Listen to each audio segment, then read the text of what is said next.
الرحمن الرحیم۔ السلام علیکم، کیسی ہے میری یوٹیوب فیملی؟ کیا کروں کہ درد کم نہیں ہوتا، اذا قلم ام ہانی، ایپیسوڈ نمبر 27۔ جازم جب آرا کی بات سن کر واپس عبدالباسط کے پاس پہنچا تو اپنا فارم اس کے سامنے رکھ دیا تھا۔ اپنے ڈاکومنٹس کی فائل بھی عبدالباسط نے صرف فارم ہاتھ میں پکڑا تھا۔ نام جازم ارتضیٰ لکھا تھا، والدیت کا خانہ خالی تھا اور تعلیم اور دیگر ضروری باتوں کے جواب لکھے تھے۔ بیٹا، آپ شاید اپنا والد کا نام لکھانا بھول گئے ہیں۔ عبدالباسط نے فارم جازم کے سامنے رکھ دیا تھا۔ نہیں بھولا، نہیں، میں نے خود خالی چھوڑا ہے کیونکہ مجھے کسی نے لے کر پالا ہے۔ ان کے نام سے اب تک جان پہچان بنی رہی ہے میری، سمجھ لیں کہ لے پالک ہوں میں۔ باقی جگہ تو جھوٹ چل جاتا ہے لیکن میں مسجد ہے، اللہ کا گھر ہے، بچوں کو دینی تعلیم دی جاتی ہے، اس لیے میرا دل نہیں مانا کہ والدیت پر باپ کا اصل نام نہ لکھوں جبکہ وہ حیات بھی ہیں۔ جازم کا لہجہ متوازن تھا لیکن کاٹ دار تھا۔ عبدالباسط پوری توجہ سے اس کی بات سن رہے تھے۔ جب والد زندہ ہے اور نام معلوم ہے تو وہ لکھ دینا تھا۔ پتہ نہیں مجھے وہ اپنا نام اور حوالہ دینا پسند بھی کریں گے یا نہیں۔ آپ فی الحال اس خانے کو خالی رہنے دیں۔ عبدالباسط اس لڑکے کو سمجھ نہیں پا رہا تھا۔ ٹھیک ہے، جیسے آپ کی مرضی بیٹا، یہاں پر رہنے کے کچھ اصول ہیں اور میں اپنے اصولوں کے معاملے میں بہت سخت ہوں، کوتاہی برداشت نہیں کرتا۔ عبدالباسط کافی سنجیدگی سے بات کر رہا تھا۔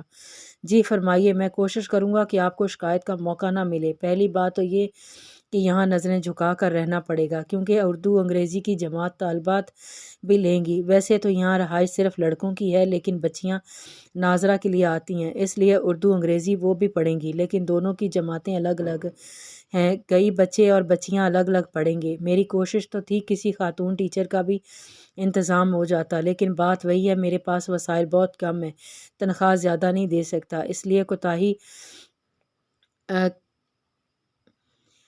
لیے کوئی راضی نہیں ہوئی۔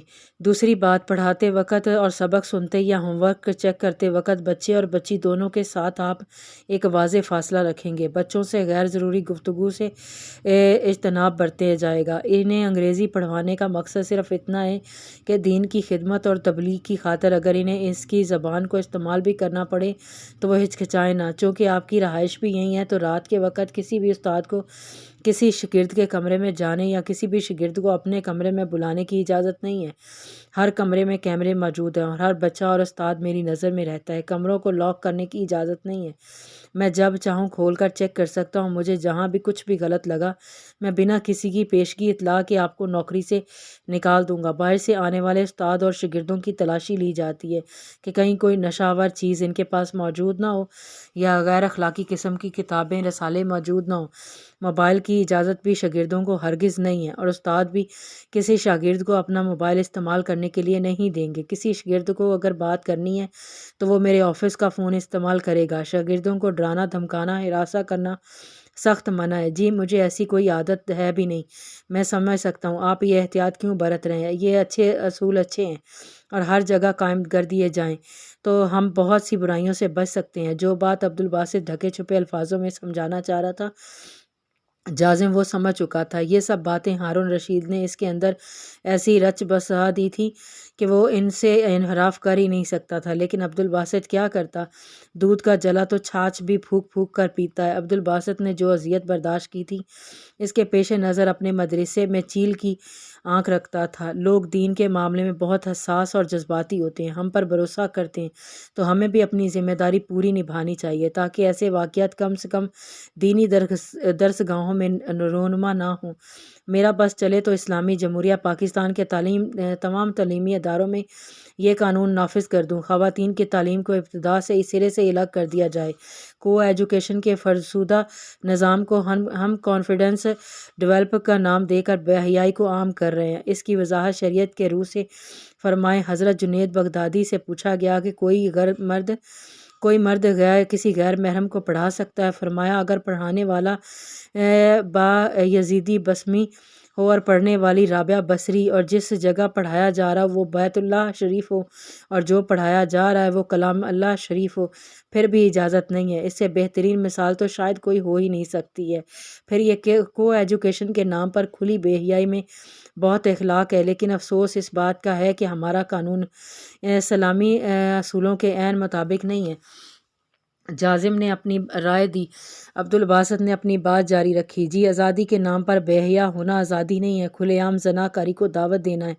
ہم ایک مسلم ممالک میں رہتے ہیں لیکن ہمارا قانون اسلامی اصولوں کے تحت نہیں ہے۔ میرے خیال سے اسکولوں میں بھی ابتدا سے ان باتوں کو بچوں کو ذہن نشین کرائی جانی چاہیے کہ ہم مسلمان ہیں اور مسلمان مرد کی شان ہے کہ وہ پورے وقار سے چلے لیکن نظریں جھکا کر، اور مسلمان عورت کی شان ہے کہ وہ خود کو چھپا کر چلیں۔ ہمارے پیارے نبی کریم بہت شرم و حیا والے تھے، آپ نے دوسروں کو بھی اس کا درس دیا۔ ایک حدیث میں آتا ہے کہ حضرت ابو سعید خدری کا بیان ہے کہ آپ پردے والی کنواری لڑکیوں سے بھی زیادہ باحیا تھے۔ جب کوئی بات ایسی دیکھتے جو آپ کو ناگوار گزرتی تو ہم لوگوں کو آپ کے چہرے سے معلوم ہو جاتا۔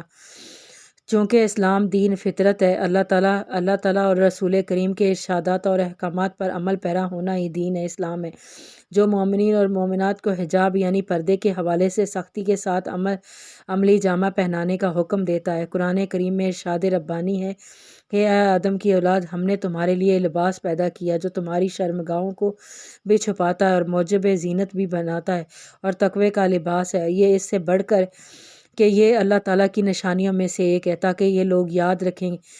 اس حوالے سے قرآن پاک میں ایک اور جگہ حق تعالیٰ فرماتا ہے کہ مسلمان عورتوں سے کہو کہ وہ بھی اپنی نگاہیں نیچی رکھیں اور اپنی عصمت میں فرق نہ آنے دیں اور اپنی زینت کو ظاہر نہ کریں سوائے اس کے کہ جو ظاہر ہے، وہ اپنے گریبانوں پر اپنی اوڑھیاں ڈالے رکھیں اور اپنی آرائش کو کسی کے سامنے ظاہر نہ کریں سوائے اپنے خامدوں کے یا اپنے والد یا اپنے خسر کے یا اپنے بہن بھائیوں اور بچوں کے۔ خواتین کو مسروقات بھی کہا جاتا ہے۔ مسروط کا مطلب ہے چھپا ہوا۔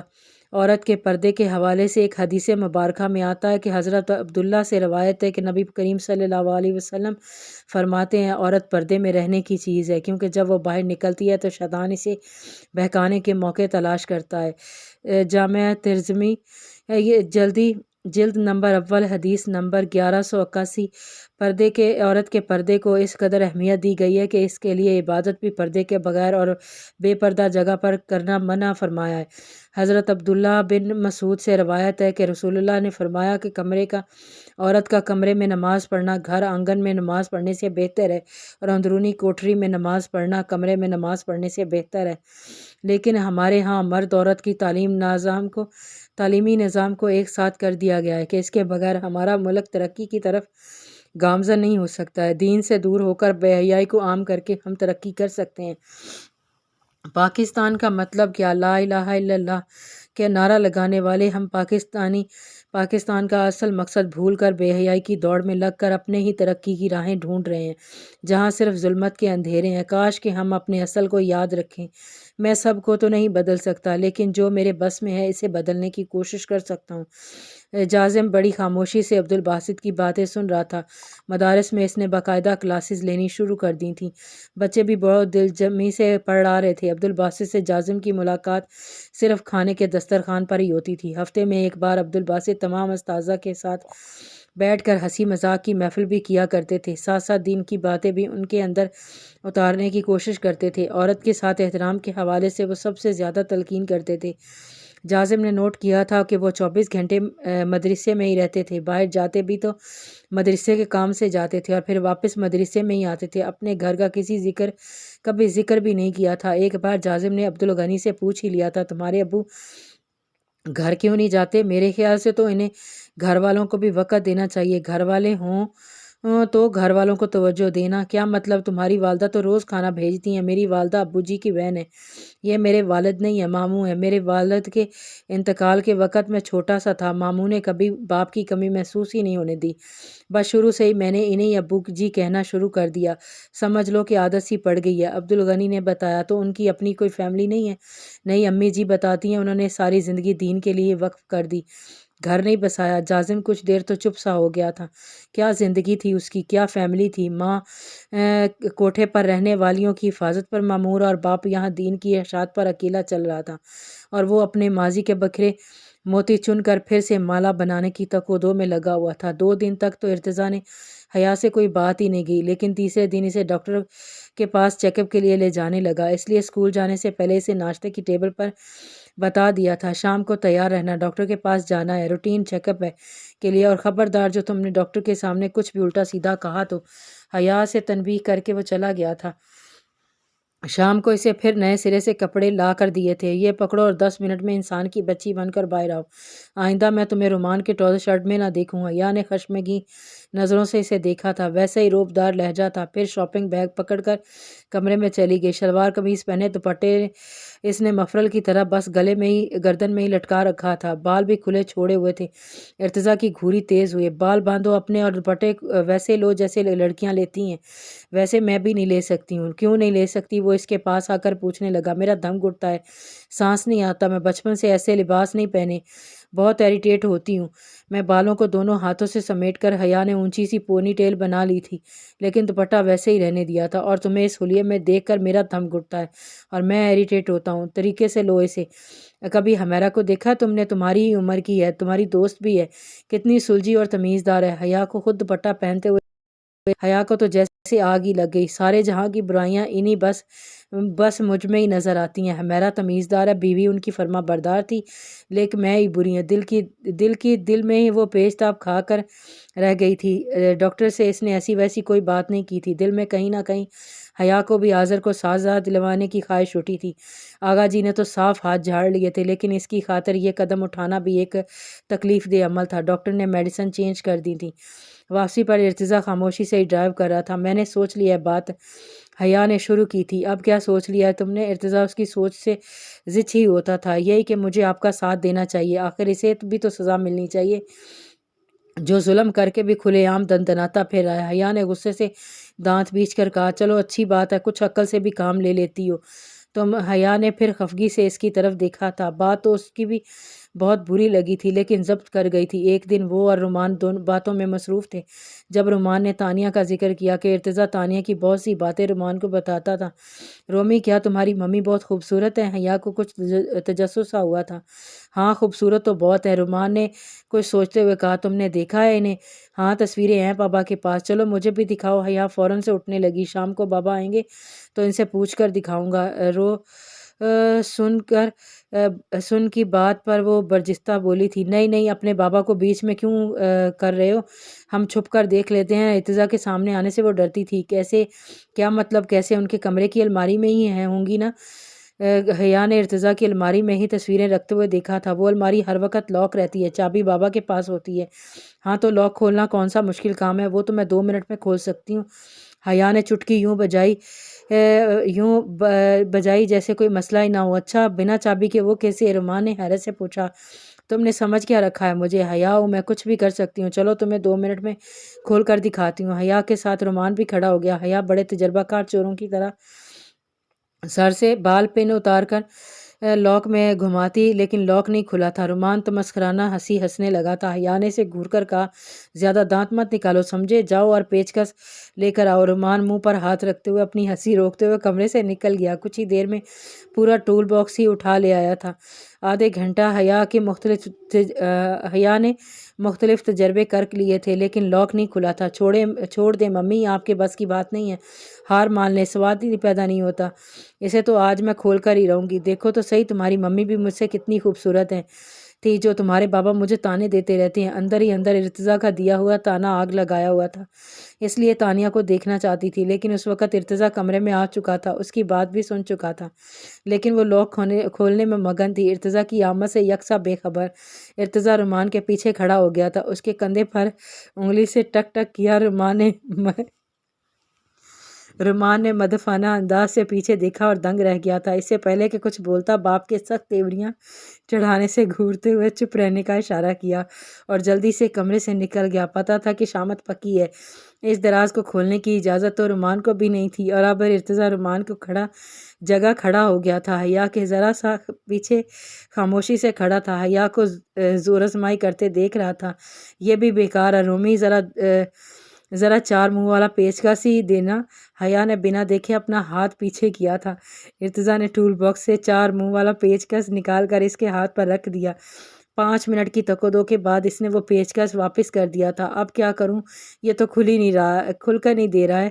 وہ خود سے بڑبڑائی تھی۔ ارتضیٰ نے چابی اس کے سامنے کر دی۔ لو اسے ٹرائی کرو، شاید کھل جائے۔ ارتضیٰ کے ہاتھ سے اس نے بے دھیانی میں ہی چابی لی اور دراز کھولنے لگی۔ دراز کھل گیا تھا، لیکن ساتھ ہی بند عقل کا در بھی کھل چکا تھا۔ چابی اس نے دی تھی اور وہ آواز ارتضیٰ کی خوف سے حیا کی آنکھیں پھیلی تھی۔ اس نے ڈرتے ڈرتے پیچھے دیکھا۔ جو ہاتھ باندھے کھڑا تھا وہ سیدھی کھڑی ہو گئی۔ میرے کمرے میں رہنے کی اجازت ضرور ہے، تمہیں میری پرسنل میں گھسنے کی ہرگز نہیں۔ کیا کری تھی یہاں پر؟ وہ ذرا نظروں سے اسے دیکھتے ہوئے بولا تھا۔ حیا نے پورے کمرے میں نظر دوڑا کر رومی کو ڈھونڈا جو پہلے ہی بھاگ چکا تھا۔ وہ رومی نے کہا تھا اسے اس کی ممی کی یاد آ رہی ہے، اس نے ان کی تصویریں دیکھنی ہے، اس لیے میں نے سوچا بچہ اداس ہو گیا ہوگا، اس لیے بس۔ بے شک رومی سے پوچھ لیں۔ بڑے فراٹے سے وہ جھوٹ بول رہی تھی۔ رومی اتنا بھی بچہ نہیں ہے کہ چند گھنٹے میرا انتظار نہ کر سکتا ہو۔ جھوٹ میرے سامنے تو بولو مت کرو۔ سچ یہ ہے کہ تمہیں دلچسپی ہے دیکھنے کی۔ تمہاری باتیں سن چکا ہوں میں۔ ارتضیٰ کی بات پر وہ فوراً ایسے اپنی غلطی مان گئی تھی، لیکن اسے اپنے اندازے سے ہاں ہے بھی تو اس میں ایسی کون سی چھپانے والی بات تو نہیں ہے۔ میں کون سا کوئی چوری کر رہی تھی، بس ایک تصویر ہی تو دیکھنا چاہتی تھی۔ یہ تو تم مجھ سے بھی کہہ سکتی تھی، میں خود تمہیں دکھا دیتا کہ وہ تم سے کتنی زیادہ خوبصورت ہے۔ اس کے لیے یہ چوروں کی طرح لاک توڑنے کی ضرورت نہیں تھی تمہیں۔ حیا کے پاس کوئی جواب نہیں تھا، اس لیے فوراً وہ کمرے سے باہر نکل گئی۔ شمس، وہ پھر یہی نام پکارتے اٹھ بیٹھی تھی۔ وہ جاگ ہی رہا تھا، سویا نہیں تھا۔ تانیہ، جازم وہ مارکیٹ میں شمس تھا، مار ڈالے گا مجھے، بیچ دے گا مجھے، اس وحشی کے پاس بھیج دے گا۔ جازم سے مار ڈالو۔ وہ بری طرح سے رو رہی تھی۔ جازم کے لیے سنبھالنا مشکل ہو گیا تھا۔ تانیہ، کوئی نہیں ہے یہاں، کیا ہو گیا تمہیں؟ ہوش میں آؤ۔ جس کنڈیشن میں وہ تھی وہ اسے جھنجھوڑ بھی نہیں سکتا تھا۔ آپ سمجھتے نہیں ہیں، وہ مجھے نہیں چھوڑے گا۔ وہ کمالہ ہے نا میرا بھائی، اس نے شمس کی بہن کو نہیں چھوڑا تھا، اس نے مار ڈالا تھا اسے۔ منی ہے نا میری منی کو میرے بھائی نے مار ڈالا تھا۔ شمس بھی مجھے بیچ دے گا۔ پتہ نہیں وہ کیا بول رہی تھی، لیکن بری طرح سے پسینے سے شرابور تھی، رو رہی تھی، گھبرائی ہوئی تھی۔ رنگ لٹھے کی طرح سفید تھا، ہونٹ خوف کے مارے کپا رہے تھے۔ تانیہ، کوئی نہیں ہے یہاں، میں ہوں نا۔ جازم، تمہارا شوہر ادھر دیکھو میری طرف۔ وہ جازم کو بھی دھکے دے رہی تھی، بڑی مشکل سے وہ اسے مضبوطی سے تھام پایا تھا۔ وہ بھی تو میرا شوہر ہی تھا جازم، اس نے مجھے طلاق دی تھی، پھر مجھے بیچ دیا، وہ اب بھی مجھے بیچ دے گا، وہ بیچ دے گا مجھے۔ یہ کہتے کہتے وہ پھر سے ہوش سے غافل ہوئی تھی۔ پتہ نہیں کتنے انکشاف ابھی اور باقی تھے۔ 2 سالوں میں بس 1.5 سال ہی شاید اچھا گزرا تھا۔ شادی کے شروع والی کیفیت پھر سے اس پر سوار ہوئی تھی۔ وہ اس بار شدت زیادہ تھی۔ پھر وہ جس کنڈیشن میں تھی اس کے لیے یہ سب نقصان دہ تھا۔ صبح ہی وہ اسے لیڈی ڈاکٹر کے پاس لے گیا تھا۔ اب وہ کافی سنبھلی ہوئی لگ رہی تھی، رات والی کیفیت نہیں تھی، خاموش تھی، لیکن آنسو تسلسل سے جاری تھے۔ ڈاکٹر نے میڈیسن میں نیند کی ڈوز شامل کر دی تھی۔ گھر آ کر بھی وہ کمرے میں بیٹھ گئی تھی۔ جازم نے اسے ناشتہ کروا کر میڈیسن دی۔ تانیہ، آرام کرو تم۔ نہیں تانیہ نہیں، صوبیہ، میرا نام صوبیہ ہے۔ اس کی یادداشت واپس آ چکی تھی۔ جازم اس کے پاس بیٹھ گیا۔ میرے لیے تم تانیہ ہی ہو۔ تانیہ اسے غور سے دیکھنے لگی، چہرے پر وہی اپنائیت تھی، وہی محبت، وہی فکر مندی۔ کیسے انسان ہیں آپ؟ انا نہیں ہے آپ میں؟ میری ہر برائی آپ کے سامنے، نفرت کیوں نہیں کرتے مجھ سے؟ میں بہت بری لڑکی ہوں۔ یوں میں گھر سے بھاگ کر شادی کی تھی۔ میں نے شمس سے اپنے گھر والوں کی عزت خاک میں ملا دی۔ میری ماں میرے صدمے میں مر گئی۔ میرے بھائی نے غیرت کے بدلے میں شمس کی 15 سالہ بہن سے نکاح کر لیا، اسے اپنے بدلے کی ہوس میں مار ڈالا، اور اس کے بدلے میں شمس نے مجھے بیچ ڈالا۔ جازم، میں آپ کی قابل تو کبھی بھی نہیں ہوں۔ پھر نفرت کیوں نہیں کرتے؟ خدا کے لیے مجھ سے نفرت کرو، میں نفرت کی قابل ہوں۔ کاش مجھے کچھ بھی یاد نہ آتا، کاش کہ میں چلا چلا کر سب سے کہوں کہ خدا کے لیے محبت کبھی مت کرنا، محبت میں سب کچھ جائز نہیں ہے، کبھی اپنی عزت کا سودا مت کرنا، مر جانا لیکن گھر کی دہلیز پار مت کرنا، کہیں میرے جیسا انجام نہ ہو جائے۔ ارے جو تمہیں عزت سے رخصت کروا کے نہیں لے جا سکتا، وہ تمہیں بھگا کر لے جانے کے بعد کیسے عزت سے رکھ سکتا ہے؟ بیچ دے گا تمہیں، بھیڑیوں کے آگے پھینک دے گا نوچ کھانے کے لیے۔ خدارا کبھی بھی گھر کی دہلیز مت پھلانگنا، اس سے برباد ایک لڑکی نہیں، اس کا پورا گھر ہو جاتا ہے۔ طاف ہے ایسی محبت پر۔ وہ رو رہی تھی، بلک رہی تھی۔ جازم بامشکل خود پر ضبط باندھے ہوئے تھا۔ کیا سزا دیتا اسے؟ جو اسے ملی تھی وہ اذیت کون سا کم تھی؟ اس کے بعد سے تانیہ بیمار رہنے لگی، وقت سے پہلے ہی زچگی کی تکلیف میں مبتلا ہوئی تھی۔ اس رات بارش بھی بہت طوفانی تھی۔ وہ کیسے اسے ہاسپٹل لے کر پہنچا وہی جانتا تھا۔ 1000 کوشش، صبر، ضبط، کچھ بھی تو کام نہیں آیا تھا۔ وہ اسی اذیت کو سہتے سہتے بس ایک احسان جازم پر کر گئی تھی، اسے رومان کی صورت میں ایک بیٹے سے نواز گئی تھی۔ آج تو وہ بالکل ٹوٹ گیا تھا۔ 2 سال کی میں تو کیا کچھ نہیں سہا تھا اس نے۔ پہلی بار اسے نکاح کے بعد گھر میں لاتے ہوئے پورے راستے گھونگھٹ میں اس کی سسکیاں سنی تھی۔ جازم کو لگا شاید آج جو زیادتی اس کے ساتھ ہوئی ہے وہ اسی تکلیف میں ہے، اس کی محبت پا کر بھول جائے گی۔ کمرے میں بیٹھنے کے بعد اس نے پہلی بار تانیہ کا چہرہ دیکھا تھا، دیکھتا ہی رہ گیا تھا۔ حد درجے حسین لڑکی تھی، وہ چہرے پر بلا کی معصومیت تھی، پھر اس کی بیوی تھی، اس لیے نظریں ہٹانے کا تو سوال ہی پیدا نہیں ہوتا۔ کافی دیر بس اسے روتے ہی دیکھتا رہا تھا۔ مانا کہ بہت حسین ہیں آپ، روتے ہوئے حسن پر کچھ فرق نہیں پڑتا، لیکن اب بس کریں، کتنا روئیں گی؟ تانیہ نے آنسو صاف کیے تھے، بامشکل جازم کی طرف دیکھا، وہ اسے ہی دیکھ رہا تھا۔ وہ فوراً سے نظریں بدل گئی۔ تانیہ اس سے پہلے وہ اس کا ہاتھ تھامتا وہ اٹھ کر کھڑی ہو گئی تھی۔ جازم حیرت سے اسے دیکھنے لگا، دیوار کے ساتھ لگ کر خوف سے ڈرنے لگی، رونے لگی تھی۔ وہ سمجھا شاید اس حادثے کے زیر اثر ہے، اس لیے دوسرے کمرے میں چلا گیا، لیکن پوری رات نیند نہیں آئی تھی۔ پہلی بار کسی لڑکی نے نیندیں اڑائی تھی، لیکن بعد میں جیسی جیسی حقیقتیں اس پر کھلی تھی وہ بچنگ کے رہ گیا تھا، لیکن سب کچھ سہتا رہا کہ اگر سب ہی دھتکارنے والے ہوں گے تو کون سہارا دے گا انہیں؟ کسی کو قدم بڑھانا ہے، پھر وہ کیوں نہ بڑھائے؟ انا کو تو اسی دن جازم نے زیر کر دیا تھا جس دن پہلی بار اپنی ماں کو کوٹھے پر دیکھا تھا۔ انا پرست ہوتا تو دوبارہ وہاں کا رخ نہ کرتا۔ عزت کی زندگی تو ملی ہوئی، کون جانتا تھا جازم ارتضیٰ ہارون جازم عبدالباسط ہے۔ اسکول میں سب ارتضیٰ کے نام سے جانتے تھے، برتھ سرٹیفکیٹ پر ارتضیٰ کا ہی نام لکھا تھا، جازم صرف ہارون رشید بولتے تھے۔ تانیہ زندگی آنے والی پہلی لڑکی تھی، محبت بھی اس نے پہلی بار دیکھتے ہی ہوئی تھی، پھر جیسے وہ ٹھیک ہونے لگی تھی اس کا خیال رکھنے لگی تھی، جازم کی چاہت بھی اور بھی بڑھنے لگی تھی۔ گھنٹوں وہ ہنستے تھے، باتیں کرتے تھے، آہستہ آہستہ وہ اس کی کل کائنات بن گئی تھی۔ 1 سال بعد ایک نئی خوشی سے ملی تھی، اولاد کی، لیکن شاید مدت بہت کم تھی۔ خوشیوں کی تانیہ جا چکی تھی، آج سارے ضبط کھو چکا تھا، پھوٹ پھوٹ کر رو رہا تھا۔ ہاسپٹل کے کوریڈور میں آنے جانے والے لوگ اسے رک کر دیکھ رہے تھے، آج اسے کسی کی پرواہ نہیں تھی۔ ڈاکٹر بار بار اسے حوصلہ لیکن تاکید کر رہے تھے، لیکن کہاں سے لاتا ایسا صبر؟ رومان کو گود میں لیتے وقت ہاتھ بری طرح سے کپ کپائے تھے۔ تم کیوں میرے جیسا نصیب لے کر آ گئے اس دنیا میں؟ ساری زندگی میری ماں کی محبت کو ترستا رہا ہوں، اب تم بھی لفظ ہی شاید ختم ہوئے تھے۔ رومان کو سینے سے لگائے وہ رونے لگا تھا۔ اس بار حیا کے ساتھ ساتھ رومان کو بھی باپ کے ہاتھوں اچھی کلاس ہوئی تھی۔ دونوں نظریں جھکائے ارتضیٰ کی سن رہے تھے۔ یہ تو خیر سے ہے ہی ایسی۔ رومان تم بھی؟ حیا نے چور آنکھوں سے ارتضیٰ کو دیکھا، جیسے کہہ رہی ہو کہ میں نے ایسا کیا چرا لیا ہے؟ اتنی ماں کی یاد ستا رہی تھی تمہیں کہ میرے آنے تک کا صبر نہیں ہوا؟ بابا وہ میں اس سے پہلے کہ رومان مزید حیا کی پول پٹیاں کھولتا، حیا نے اس کا ہاتھ پکڑ کر ذرا سا دبایا تھا کہ اس کی عزت رکھ لے۔ وہ بیچارہ چپ ہو گیا۔ آج کے بعد تم دونوں مجھے دوبارہ ایسی حرکت کرتے نظر آئے تو دیکھو کیا حل کرتا ہوں تم دونوں کا۔ اب جاؤ یہاں سے۔ دونوں ہی سیدھے رومان کے کمرے میں گئے تھے، دروازہ بند کر کے۔ پہلے تو دونوں نے لمبا سا گہرا سانس کھینچ لیا تھا، شکر ہے جان چھوٹی۔ بیک وقت دونوں کی زبان سے یہ جملہ ادا ہوا تھا، پھر دونوں نے ایک دوسرے کی طرف دیکھا۔ آپ کی وجہ سے مجھے بلا وجہ ڈانٹ پڑی ہے۔ چھوڑو بے رومی، تمہارے بابا کو شوق ہے ہر وقت ایک کے سر پر ماسٹر بننے کا۔ اب زیادہ ٹینشن مت لو، اگر ہمیں ایسا کچھ کرنا بھی ہوا تو صبح کے وقت کریں گے۔ ہماری ٹائمنگ ہی غلط تھی، ہم نے ان کے آنے کی ٹائمنگ پر یہ سب کیا ہے۔ حیا کے منہ سے یہ سب سن کر رومان نے حیرت سے آنکھیں پھیلائیں، منہ کھولے حیا کو دیکھا تھا۔ اتنی ڈانٹ سننے کے بعد بھی آپ اب بھی وہ دراز کھولیں گی؟ آف کورس، جب تک میں تانیہ کو دیکھ نہ لوں مجھے چین نہیں آئے گا۔